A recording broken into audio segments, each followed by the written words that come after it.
Assalamualaikum warahmatullahi wabarakatuh. Seluruh sebangsa dan selair, jumpa lagi di channel Jagat Lupi itu. Semoga dalam keadaan sehat, tak kurang satu apa, rahmah, barokah, salam Allah curahkan untuk kita semuanya. Said Mudakori menyampaikan beberapa hal terkait dengan kajian yang selama ini digelutinya. Kaum muslim wajib membatalkan nasab seseorang manakala itu memang batil dan tidak tersambung. Jangan atas berdasarkan husnudon merasa tidak enak karena sudah terlanjur berhubungan baik. Secara hubungan kekeluargaan, kekerabatan, hubungan sosial manusia, ukhuwah basyariah, kita wajib untuk saling menghormati, menyayangi, memuliakan manakala berilmu, berprestasi, apalagi dalam berjuang bersama-sama mensiarkan agama Allah Subhanahu wa Ta'ala. Tapi hal prinsip kalau sudah mengaku sebagai duriah Rasulullah, karena Rasulullah Muhammad Sallallahu Alaihi Wasallam adalah sebagai panutan kaum muslimin sedunia, mempunyai kewajiban, mempunyai hak untuk meluruskan, mempunyai kewajiban untuk mensucikan darah beliau manakala ada seseorang, kelompok, organisasi yang di dalamnya dengan getol mengaku sebagai duriah Rasulullah tanpa didasari oleh manuskrip sejarah, kitab-kitab nasab, bahkan secara teknologi saat ini dengan cara sistem tes DNA dengan mengambil sampel darah, air liur, rambut, gigi dan sebagainya. Tentunya ini untuk memudahkan bagaimana seseorang tersambung dengan leluhurnya. Lebih jelasnya mari kita simak bagaimana penuturan Said Mudakori terhadap hal tersebut lewat video berikut ini. Sekali lagi mohon maaf yang kali kehadiran Nusantara ini. Assalamualaikum warahmatullahi wabarakatuh. Intinya dikotomi ya, dikotomi ya. Jadi kewajiban atas kaum muslimin adalah membongkar nasab palsu. Itu wajib syar'i.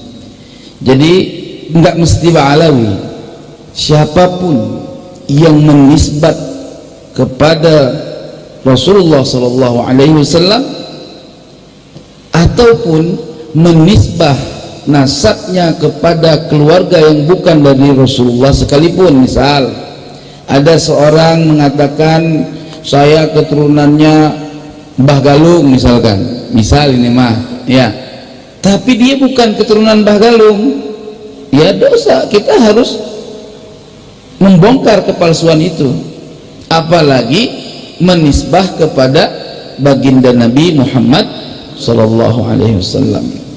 Kenapa demikian? Karena apabila ada orang yang menasabkan nasabnya bukan kepada bapaknya, maka bapaknya akan hilang selama-lamanya, sehingga nasab dia ketika terbukti palsu gak akan lagi ketemu nasab aslinya. Jelas tidak? Tak kasih contoh. Kakek moyangnya Bani Ba'alawi atau Bani Ba'lawi itu namanya Ubaid. Ubaid ini sebenarnya bin siapa, ada data aslinya. Misalkan Ubaid bin Mahdi bin apa gitu loh.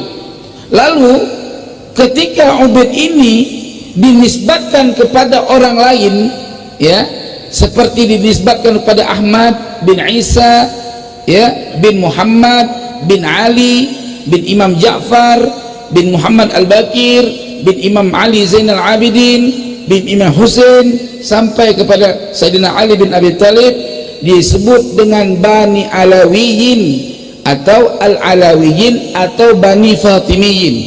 Artinya setiap keturunan daripada Sayyidah Fatimah dari Hasan wal Husain, khusus orang itu berdua disebut dengan keturunan Bani Fatimiyin. Setiap keturunan Sayyidina Ali daripada istri Sayyidah Fatimah, istri dari yang lain, itu disebut anak keturunannya al-Alawiyyin. Jelas tidak? Berarti Sayyidina Husain, Sayyidina Hasan itu juga Bani Fatimiyin, juga Bani Alawiyyin. Selain dari orang itu berdua, namanya Bani Alawiyyin. Okay?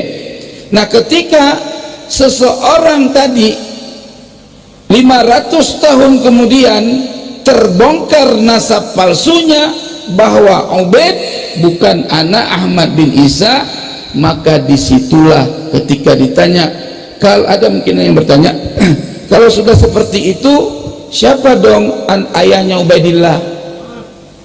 Belum ke sana belum. Oh no, jatahnya itu ya, siapa anaknya Ubaidillah, ayahnya Ubaidillah? Jawaban kita bebas, bisa bilang anak terlantar, anak nggak punya bapak, bebas. Kenapa? Itu resiko orang yang menafikan atau yang menghilangkan nasab daripada bapaknya. Jelas tidak? Makul? Alhamdulillah. Jadi siapa orang yang menisbatkan nasabnya bukan kepada bapaknya, fal jannatu alaihi haram, surga diharamkan untuk orang itu. Berarti sing halal apa? Yang halal. Kalau surga haram berarti yang halal apa? Jahannam. Maka kan nggak salah kalau kita bilang jahannam, betul-betul? Iya, jahannam. Maka kan nggak salah kalau kita bilang jahannam, betul-betul? Iya. Yang kedua, kita semua tahu informasi siapa orang yang mengkaji kitab Khazinatul Asrar. Di situ pasti ada makalah. Imam Ibnu Arabi mengatakan, man lam tattasil silsilatuhu ila hadratin nabawiyah fa innahul maqtu'ul faid.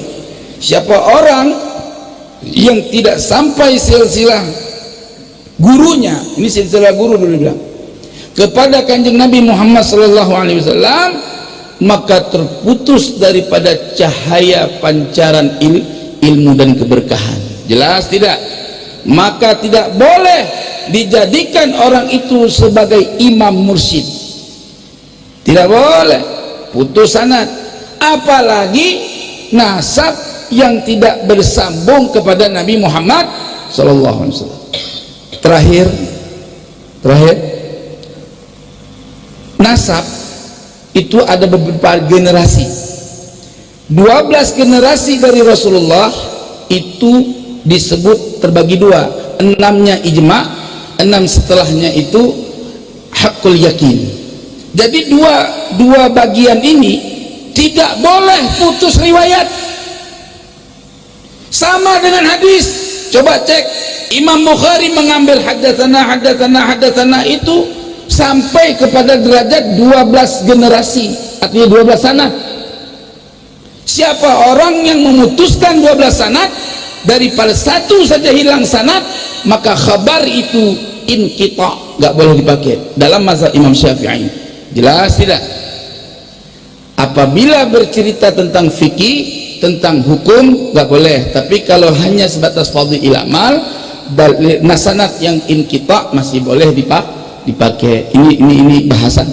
Kedua, 12 setelah dari generasi pertama itu sifatnya dhanni, artinya bila mana ada satu nama dari 12 generasi yang kedua, ada satu nama yang nggak tercatat, jelas boleh berhusnuzon bala itu tersambung apabila zahir daripada orang itu sifat-sifat nutfatun nubuwah. Apa nutfatun nubuwah? Sing jadi ulama, jadi kiai, orang soleh, akhlaknya bagus. Jelas tidak? Lah kalau jadi guru ceramah, habis ceramah muridnya disodok di tempat sujud, bukan cucu Nabi. Jelas tidak? Lah iya, ilok begitu cucu Nabi. Apa kata orang di luar Islam, bang? Coba dah. Gila banget orang Islam. Mengapa? Kalau mentang cucu Nabi mah bini orang halal, kan repot begitu. Betul. Iya, sedangkan Al-Quran mengatakan wala taqrabu zina, jangankan berbuat zina, dekat ge orang boleh. Jelas? Itu generasi selanjutnya berarti berapa di dua ya, udah jelas. 12 setelah generasi yang kedua tadi sifatnya wahmiyun, dipercaya oke, ora ge oke, dipercaya boleh, enggak ge boleh. Misalnya saya nih, saya kan generasi berapa ibaratnya 40 ya kan, berarti kalau dibagi 11 sudah berapa, mungkin 5 apa 4 dah ya kan, 4 apa namanya, 4 bagi kan. Ada orang nggak percaya, saya nggak percaya antum zuriyah, fatal, nggak masalah. Dan saya nggak punya hak mengaku di dalam diri saya yang mengalir darah Nabi Jahannam. Kenapa? Karena generasi saya ke atas itu jalurnya istilhaq. Tahu istilhaq dalam ilmu nasab? Istilhaq menggabungkan satu nama yang kita informasi dengan orang yang pada nasab primer gitu loh. Misalkan keturunan Wali Songo berakhir Jumadil Kubro, nih yang saya tahu catatan manuskripnya tertua. Nah, Jumadil Kubro ke atasnya nggak ada manuskrip yang menyambung betul binnya, paling putus ke atas, betul ya? Atau ringkasan. Nah, dari situ sifatnya menetapkan ke atasnya itu sifatnya dhanni. Caranya bagaimana? Dicari informasi dari beberapa nama-nama orang-orang yang berkemungkinan dari zaman di atasnya yang lebih besar kemungkinan berhubungan dengan keturunan Wali Songo, anak cucunya Wali Songo. Jelas tidak? Nanti kalau mau jelas lagi kongko aja dah, suara udah mulai serak. Insya Allah seperti itu yang ingin saya sampaikan, bahwa membatalkan nasab palsu kewajiban syar'i. Orang yang membatalkan nasab palsu setelah terang kebenaran hukumnya wajib. Apabila antum yang punya ilmu yang sudah terang kebenaran menyembunyikan kebenaran palsu dari nasab Alawi, hukumnya haram, bertolak belakang dengan firman Allah, Bismillahirrahmanirrahim, wala talbisul haqqa bil batil wa taktumul haqqa wa antum ta'lamun. Jangan campur aduk yang betul dengan yang salah. Nggak boleh ketemu yang betul sama yang salah. Jelek sama ganteng aja nggak ketemu, apalagi betul sama salah. Betul tidak? Iya. Wa taktumul haqqa wa antum ta'lamun. Dan jangan juga sembunyikan kebenaran sedang kamu tahu kebenaran. Wallahu a'lamu bis-shawab.